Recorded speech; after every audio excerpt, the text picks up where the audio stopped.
Welcome to Practical Access. I'm Lisa Deeker.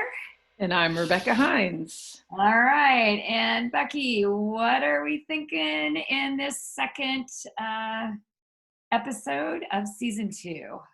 Well, Lisa, I think that employment and employability would be a good topic to feature today just because it is obviously topical at the moment. Yeah. So many people out of work, so many people will be needed in different kinds of jobs in the future. What does that mean, do you think, for kids with disabilities? Well, I think my first go-to here is going to be technology, technology, technology. And I know everybody doesn't want to hear that right now. They're like, I would like a tech-free world.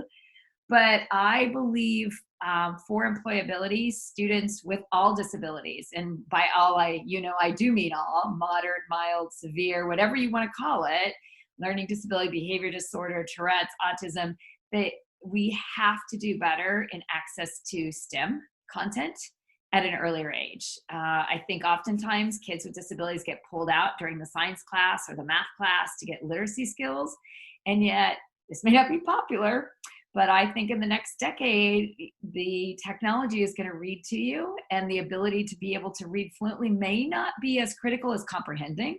And then the second thing I'll say there, and then I'll flip it back to you, is that I really do think this generation has to be ahead in the technology in dealing with their deficits so that they can be employed. Those are my two first go-tos.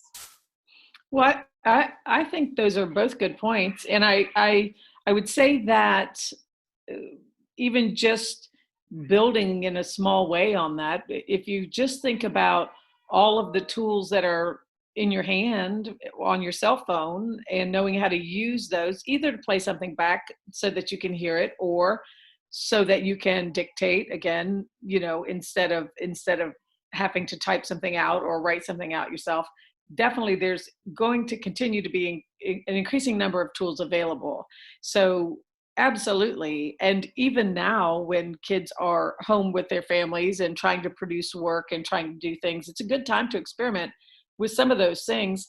I do think that communication, and we're going to talk about that, I know, in a future episode, but communication is a key employability skill. So if we take the opposite of the tech world and look at some of those interpersonal things, continuing to focus on the art of communicating and remembering that only 7% of what we communicate is the spoken word. So continuing to work with kids of all abilities on this idea of body language, eye contact, um, tone of voice. We focus on those things sometimes for kids with autism, but we don't always emphasize that with kids of a wider range of abilities. So I think that getting to the basics of how to position kids to be employable, not just from the tech side, but also from the interpersonal side. You know, and I'm going to laugh here for a moment because you and I, one of our primary roles is we work with a lot of amazing doctoral students.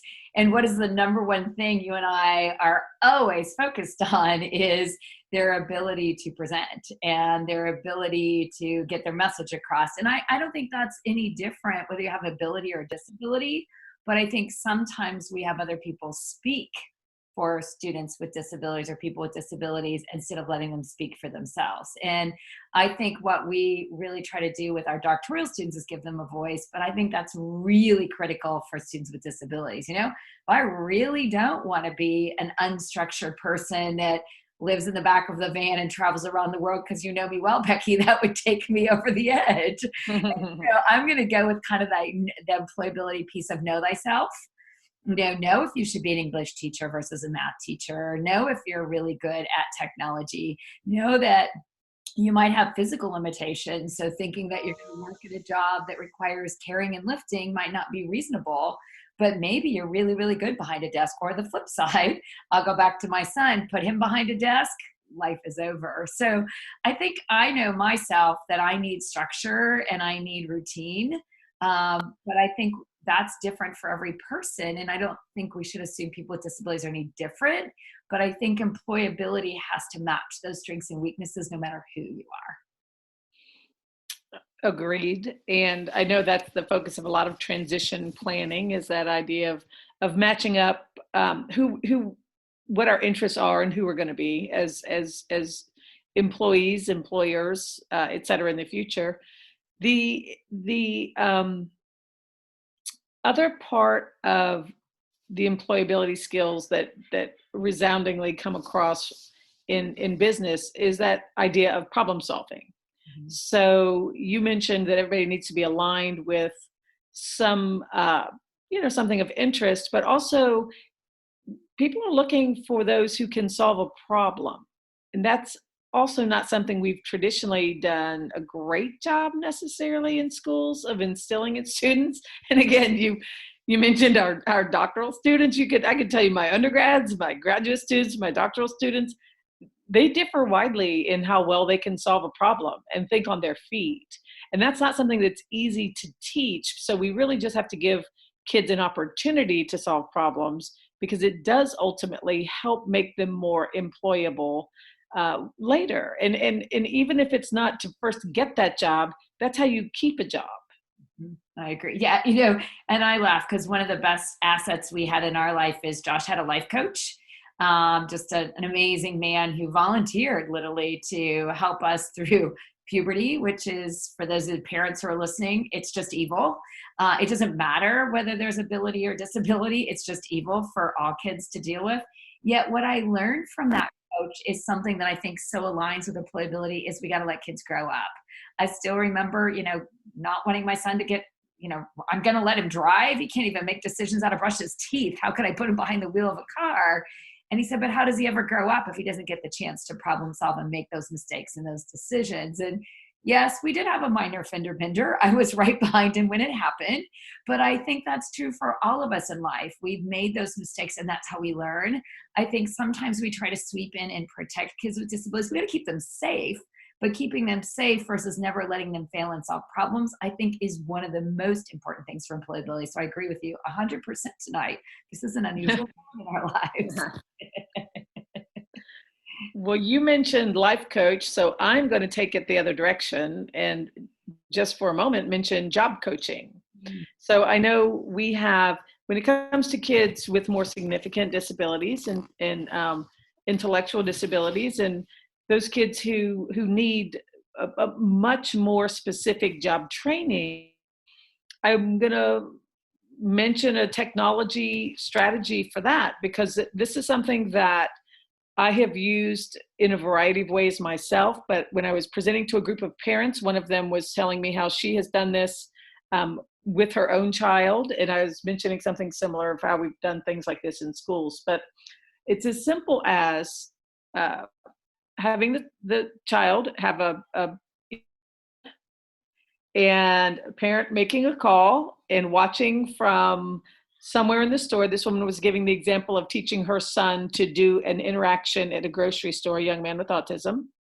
So she stood in the front of the store and she was watching him, and she was just telling him in his earpiece, she was telling him, okay, now get the ketchup, walk up to the counter, give the woman your money. And so she was literally giving him a step-by-step instruction of how to conduct this interaction in the grocery store, but she wasn't standing right beside him, and she wasn't doing anything overt. So it gave him a chance to be independent and to start learning some of those kind of skills on his own, those life skills.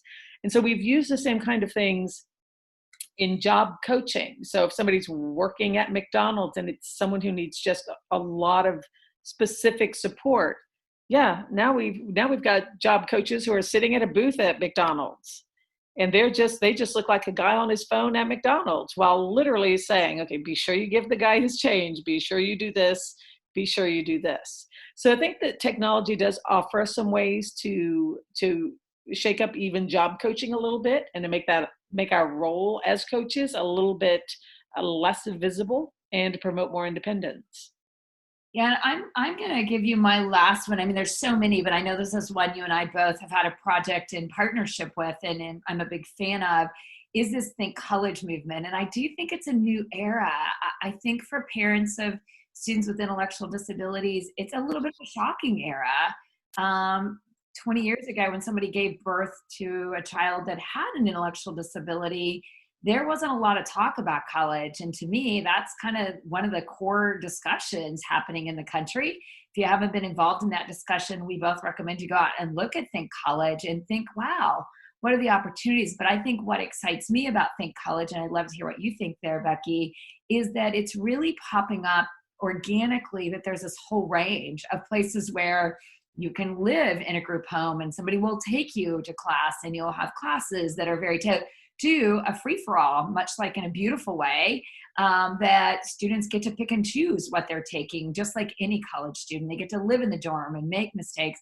And I do think we used to think that college and employability was for a certain part or a certain population. Yet we know there's still groups like people who are blind, 80% are still unemployed. I think we've still got a ways to go to fill in the perception of society that everybody has the ability to work and everybody has that opportunity. But I think a Google self-driving cars are going to change that access for people with visual impairments. And I do think there's a lot out there, but I do think that trend and that pathway, I don't think will stop at this point in time. And I think it can be an economic jumpstart during this time of economic downturn to make sure that population has as much employability as possible. And those university campuses and college campuses that participate in Think College are a good example of giving students that opportunity to be as independent as possible and to be put in a position to make more decisions because they're on a college campus. It's a new environment. But the other part about that is it also gives those other college students opportunities to see how capable persons with disabilities are. And until we make sure that they understand that, they may be the person working shoulder to shoulder with someone with a disability, and they may be the employer of a person with a disability. So definitely making sure that the rest of society understands well what everyone is capable of is a big part of the picture. Yeah, I agree with you. So again, I think this is a topic we may want to follow up on, but if you have specific questions for us, please send us a tweet at Access Practical.